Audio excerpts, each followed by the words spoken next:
Nze byanzigwako ebigambo byanzigwako.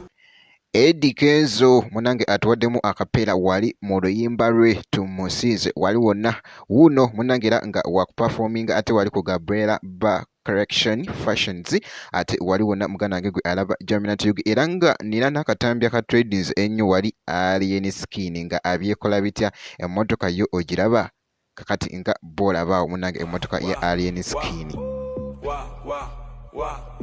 You want me to buy a new shoe?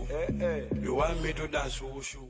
Tugenda kubeera nga tutandika n'akatambi kano aka Alien Skin era nga munange bwe tulabaawo munange akatambi kano ka trades ennyo ate wali ku mikutu egy'enjawulo emmotoka bannange oba kika kikino Alien Skin bannange yeetaggwako muganda wange gwe Bisesa era nga bulaba emmotoka eyo munange ate wali nga agigoyingako wali crazy muganda wange gwe alaba Jaminat Yugi. Akatambi kano katambulira ddala nnyo wali ate ku mukutu ogwa TikTok ye mwana mulenzi wali Alien Skin era nga mbolaba munange ate eside eyo kakati nga nvuddeyo side eyo jjukira nti n'okugambye nina akatambi ka Eddie Kenzo munange wabadde nga ali mu kukakasa wali ali mu kukakasa ate wali muganda wange ekya tabbu ekigenda okubeera ate wali ku Gabriela Ba Correction Fashions ate wali festival kugenda kubeera nga muzigo mwereere kigenda kutokuta muganda wange gwe alaba Jaminat Yugi. Kakati ngenda kubeera nga nkulekera akatambi kano mu bufunze ngenda kubeera nga nkomawo ate maaso eyo katono nnyo making sure nti no osubscribinga obeera nga tonnaba mwenna mbatumiddeko